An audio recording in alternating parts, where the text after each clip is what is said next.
nama saya Dinar Al-Qadri, SH.MH. Saya adalah merupakan salah satu dosen di Prodi Hukum Bisnis Fakultas Hukum Universitas Megareski. Hari ini saya akan memaparkan mengenai mata kuliah yang saya ampuh, yaitu mata kuliah Hukum Internasional, di mana mata kuliah ini adalah merupakan mata kuliah yang sesuai dengan bidang keilmuan saya. Mata kuliah Hukum Internasional adalah merupakan mata kuliah yang ditujukan bagi mahasiswa Fakultas Hukum Universitas Megareski semester 2. Mata kuliah ini kemudian diselenggarakan dengan 16 kali pertemuan yang terdiri dari 14 kali pertemuan materi dan 2 kali ujian yang terdiri dari ujian tengah semester dan ujian akhir semester.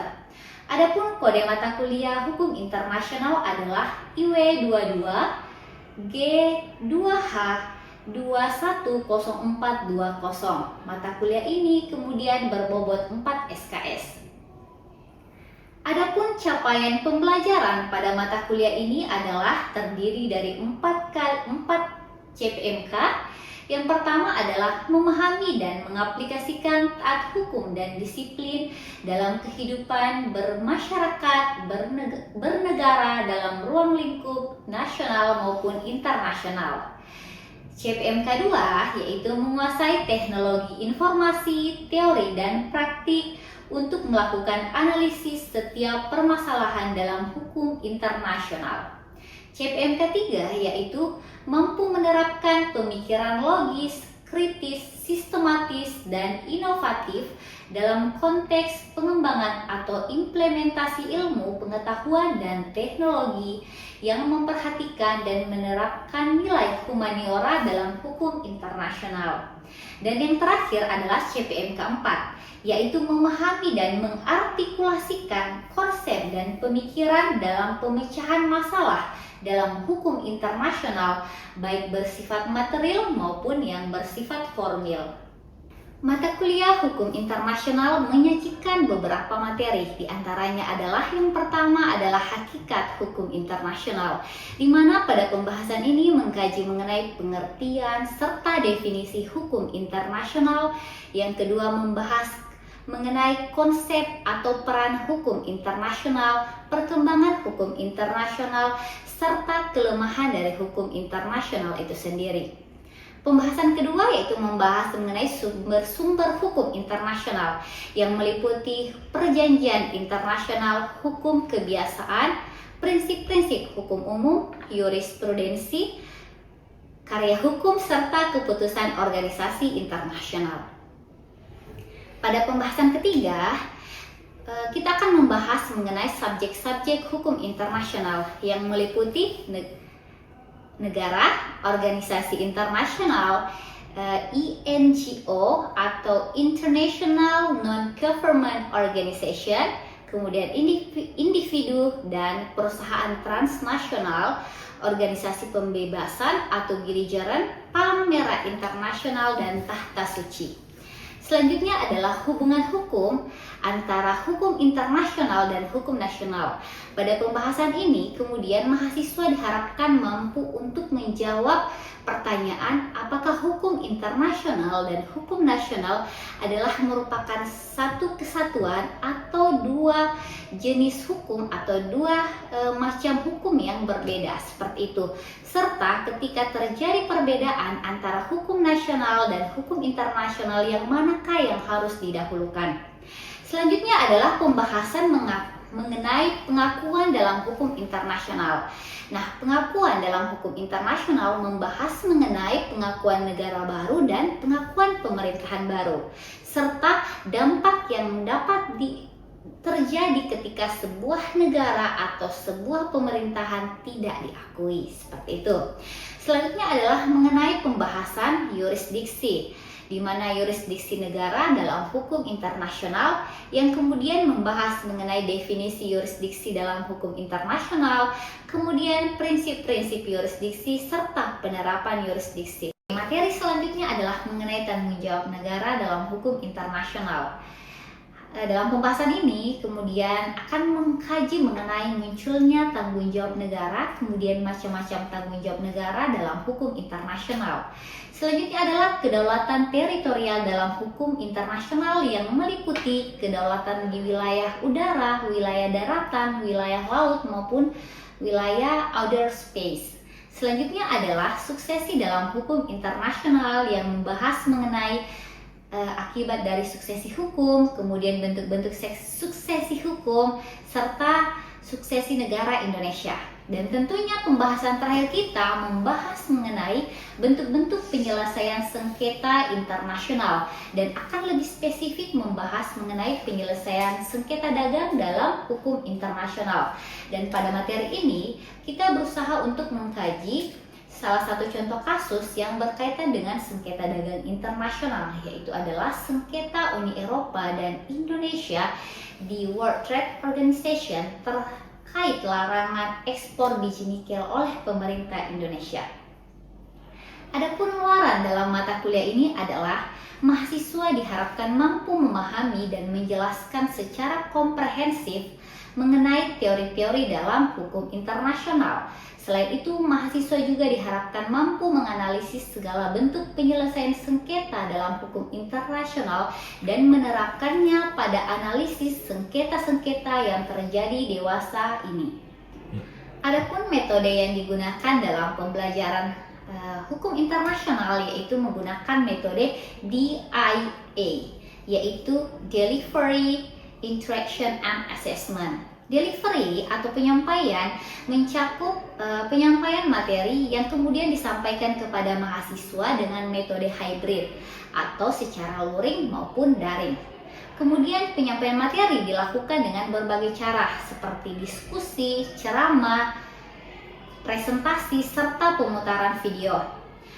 Adapun bahan materi yang disajikan berupa PPT, PDF, dan materi esai yang mahasiswa dapat unduh di laman My Universe maupun aplikasi Edly.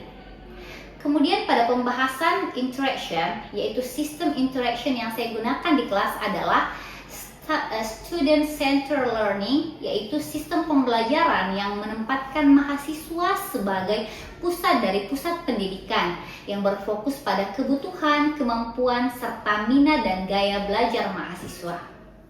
Yang terakhir adalah assessment atau penilaian, adalah sebuah tahap untuk mengukur dan mengevaluasi sejauh mana pemahaman mahasiswa terhadap materi yang telah disampaikan.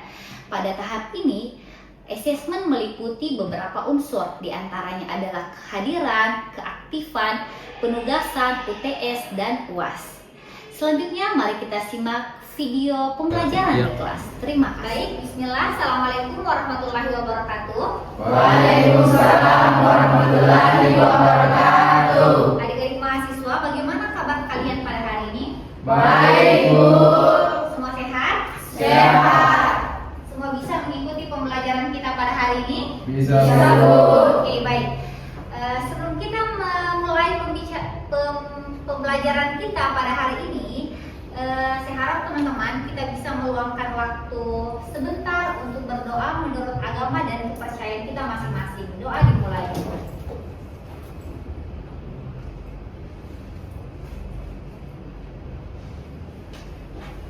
Oke, terima kasih adik-adik sekalian.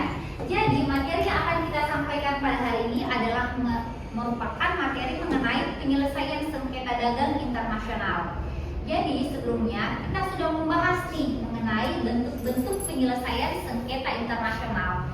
Nah, terkhusus hari ini kita akan membahas mengenai sengketa dagang internasional. Jadi sifatnya lebih spesifik ya. Namun sebelumnya saya mohon adik-adik sekalian untuk kemudian berkenan untuk melakukan scan barcode pada presensi berikut ini, pada barcode presensi kita. Materi yang akan kita bahas pada hari ini adalah mengenai penyelesaian sengketa dagang internasional. Adapun kasus yang kita akan angkat adalah merupakan sengketa antara Indonesia dan Uni Eropa di World Trade Organization, yang kemudian sengketa ini berlandaskan atau berasal dari Indonesia kemudian membatasi dari pengiriman atau ekspor nikel ke luar negeri, Sehingga Uni Eropa merasa kebijakan dari pemerintah Indonesia ini tidak sesuai dan menyalahi ketentuan WTO seperti itu. Oke, sebelum kita lanjut pada materi kita pada hari ini, teman-teman sekalian, mari kita membrush up kembali atau mengulas kembali materi sebelumnya. Ada yang ingat materi sebelumnya? Boleh angkat tangan, adik-adik mahasiswa yang masih ingat? Ya, silakan. Cara-cara penyelesaian sengketa internasional. Oke, jadi materi kita sebelumnya adalah bentuk-bentuk atau cara-cara penyelesaian sengketa internasional. Nah, teman-teman sekalian, kemarin kita sudah membahas bahwa bentuk-bentuk penyelesaian sengketa internasional ini terbagi atas dua jenis. Jadi kita klasifikasikan ke dalam dua jenis. Yang pertama adalah penyelesaian sengketa secara damai dan penyelesaian sengketa dengan jalur kekerasan. Saya ingin teman-teman mahasiswa bisa menyebutkan yang mana saja bentuk penyelesaian sengketa secara damai. Silakan teman-teman. Negosiasi. Oke, selanjutnya blokade ini masuk secara damai atau secara kekerasan? Oke, secara damai. Blokade di masa tidak perang seperti itu ya. Oke, jenah, mediasi. Ada lagi? Embargo. Inquiry. Dan ada lagi? Jasa baik. Oke, jasa baik. Selanjutnya? Oke, cuma itu. Oke, yang jalur kekerasan sekarang. Boleh disebutkan penyelesaian sengketa dengan jalur kekerasan? Ya, silakan. Jalur reprisal. Reprisal. Kemudian perang masuk tidak? Jalur kekerasan. Oke, setelah itu apa lagi? Retorasi. Boleh diulangi? Oke, tolong suaranya lebih besar ya. Retorsi. Kemudian ada lagi? Ada lagi yang mau berpendapat adik-adik mahasiswa? Oke, kalau tidak ada, kita akan lanjut saja ya. Berarti adik-adik sekalian harus kita pahami bahwa bentuk penyelesaian sengketa pada dasarnya tidak hanya dengan menggunakan kekerasan, karena ada banyak bentuk penyelesaian sengketa non kekerasan atau secara damai. Ini mengindikasikan bahwa segala bentuk penyelesaian sengketa sebelum kemudian mengambil jalur-jalur kekerasan, alangkah baiknya untuk menggunakan jalur-jalur non kekerasan atau damai. Contoh diantaranya juga seperti diplomasi seperti itu. Jadi salah satu contoh atau bentuk penyelesaian sengketa yang bisa kita gunakan yaitu adalah dengan cara jalur diplomasi.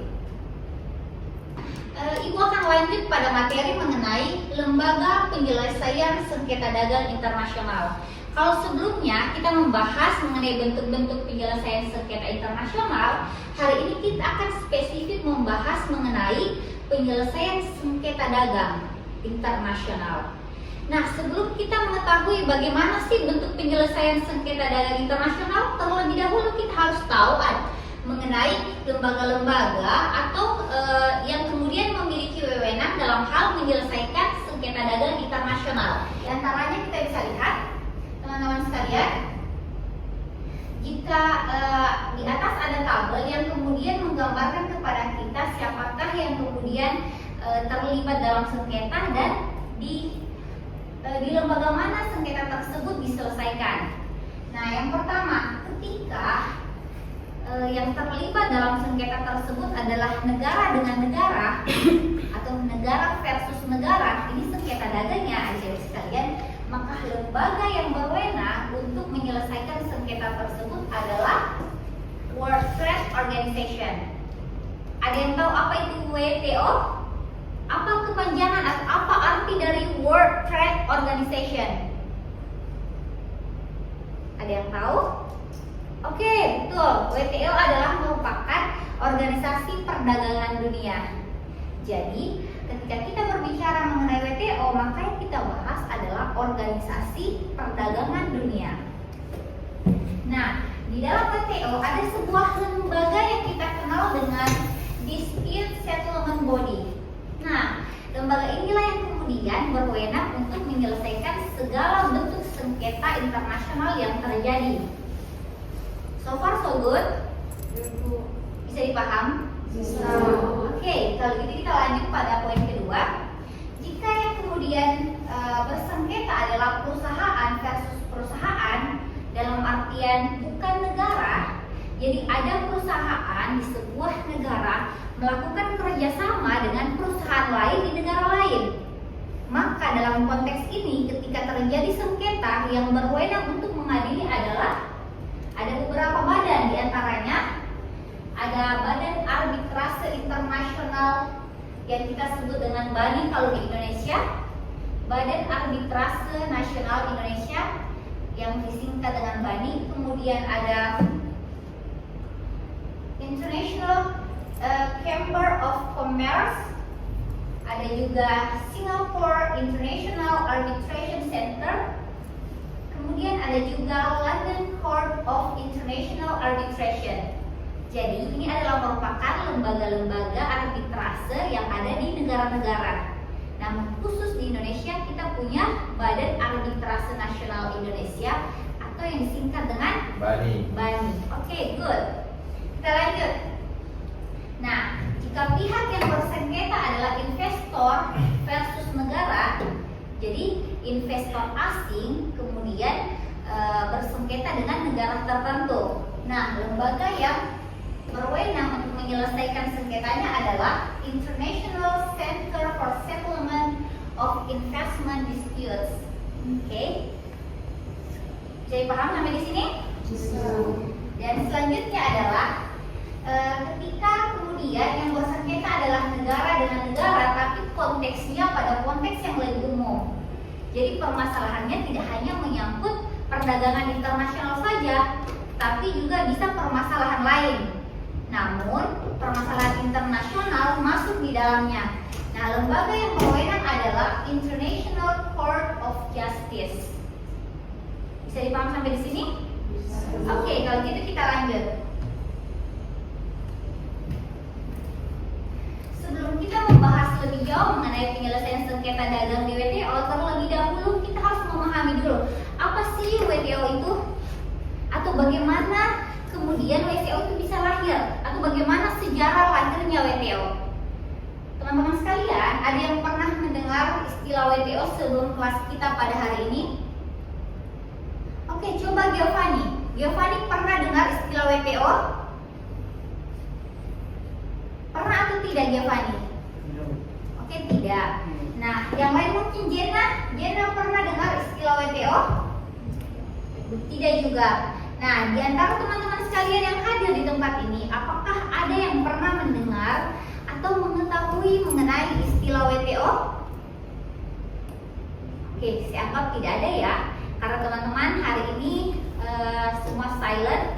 Itu menandakan bahwa di antara teman-teman mungkin belum ada yang pernah mendengar istilah ini.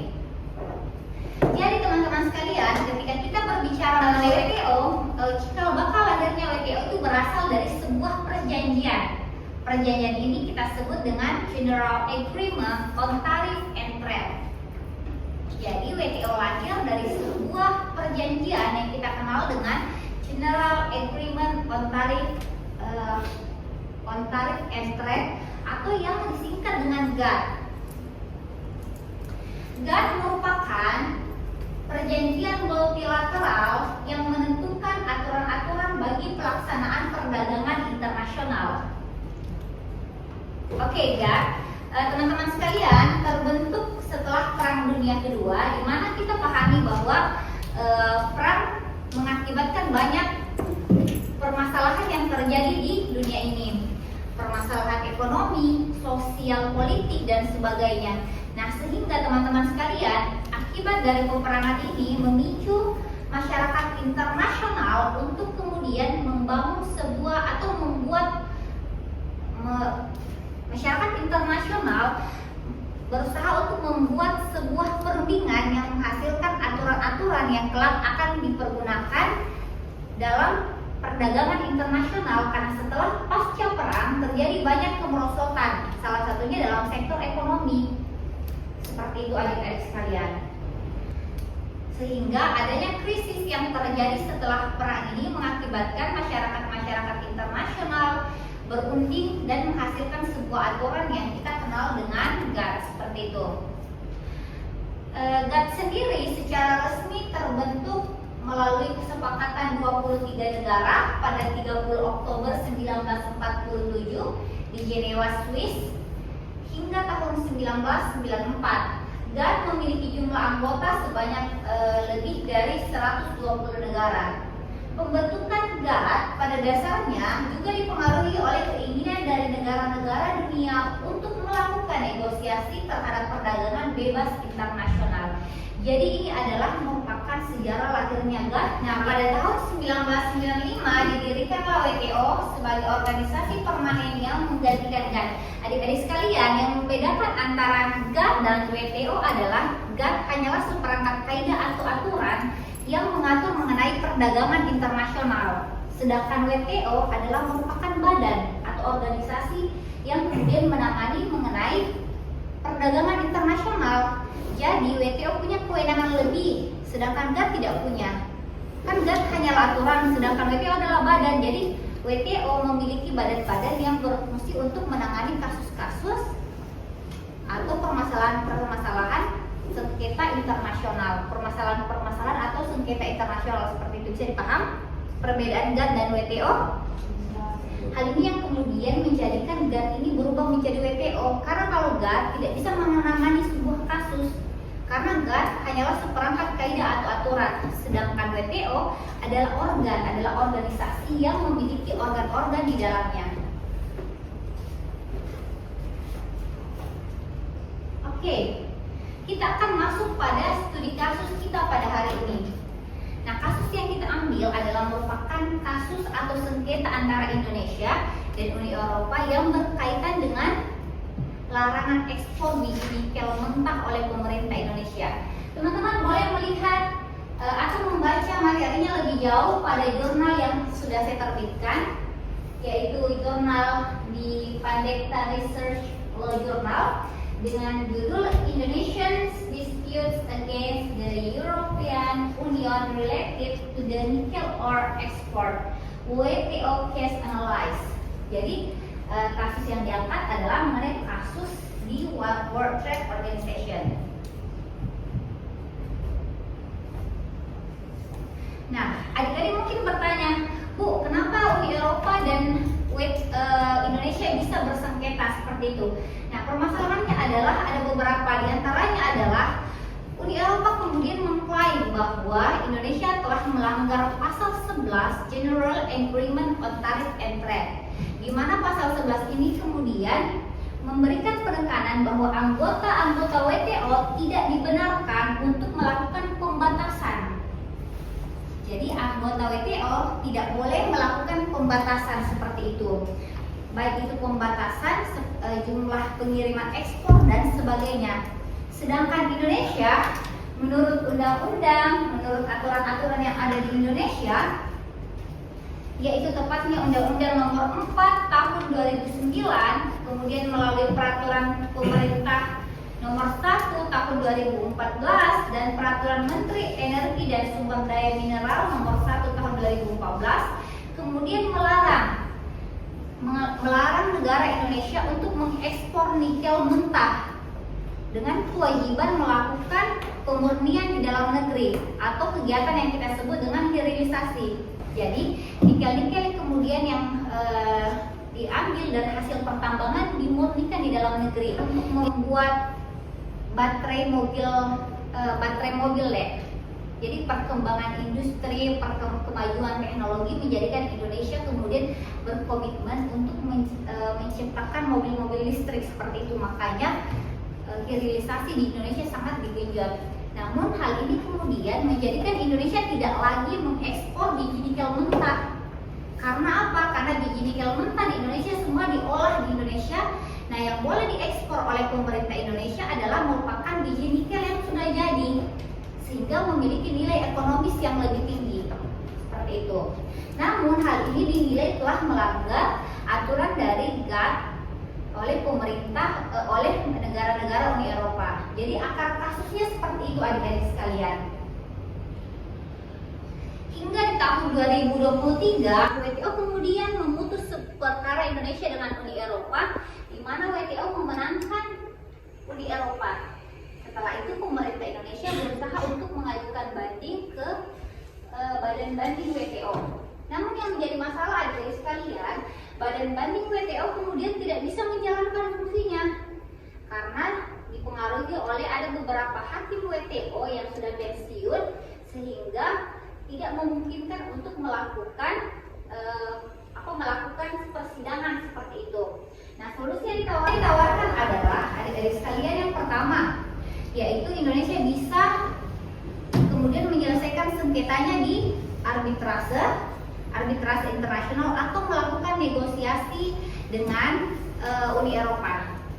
Sejauh ini bisa dipaham? Ada pertanyaan sejauh ini? Silakan. Oke, boleh disebutkan namanya, kemudian pertanyaannya. Baik, perkenalkan nama saya Suleha dengan NIM H1A12003. Baik, terima kasih atas kesempatan yang Ibu berikan. Saya ingin bertanya, setelah kekalahan Indonesia di WTO, hukum apa yang dilakukan Indonesia selanjutnya? Oke, saya coba tangkap pertanyaannya ya. Tadi saudara Suleha mempertanyakan kepada kita semua yang hadir di tempat ini adalah setelah kekalahan Indonesia di World Trade Organization, langkah hukum apa yang kemudian ditempuh oleh Indonesia? Jadi adik-adik sekalian, langkah hukum yang berusaha ditempuh oleh Indonesia adalah dengan mengajukan banding. Jadi Indonesia kalah di tingkat pertama, setelah itu kemudian mengajukan banding di WTO kembali. Namun kemudian adik-adik sekalian, karena lembaga banding WTO ini mengalami sebuah permasalahan sehingga tidak mampu untuk mengadili semua perkara tingkat banding, sehingga kemudian ada beberapa upaya hukum lain yang bisa ditempuh Indonesia selain upaya banding di WTO. Di antaranya adalah pertama, menyelesaikan sengketa ini di arbitrase internasional. Kenapa? Karena arbitrase internasional juga punya kewenangan akan hal ini. Tinggal bagaimana kesepakatan Indonesia dan Uni Eropa seperti itu. Yang kedua adalah melakukan negosiasi internal antara pihak Indonesia dan pihak Uni Eropa seperti itu. Jadi bagaimana kemudian kemampuan Indonesia melakukan negosiasi sehingga menghasilkan sebuah kesepakatan yang menguntungkan dari pihak Indonesia. Ini masih ada yang mau ditanyakan adik-adik sekalian? Cukup. Oke, kalau cukup, harap teman-teman boleh siapkan kertas lembar, kemudian menyimpan catatannya, dan boleh menuliskan kesimpulan dari pembelajaran kita pada hari ini. Jadi ini evaluasi ya, untuk mengetahui apakah teman-teman betul-betul memahami pembahasan kita pada hari ini atau tidak seperti itu. Jadi silakan tuliskan nama kalian dan silakan buat kesimpulan dari pembelajaran kita pada hari ini.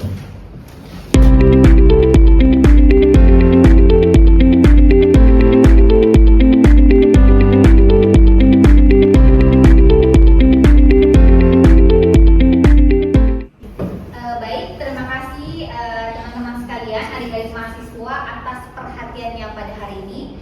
Semoga apa yang hari ini kita pelajari bisa bermanfaat untuk diri kita pribadi dan bermanfaat untuk orang lain. Di akhir kata saya ucapkan terima kasih. Assalamualaikum warahmatullahi wabarakatuh. Waalaikumsalam warahmatullahi wabarakatuh. Sekian video rekaman pembelajaran Hukum Internasional pada Prodi Hukum Bisnis Fakultas Hukum Universitas Meigarski Makassar. Video ini ditujukan sebagai kelengkapan berkas dokumen untuk pengajuan sertifikasi dosen tahun 2026. Wassalamualaikum warahmatullahi wabarakatuh.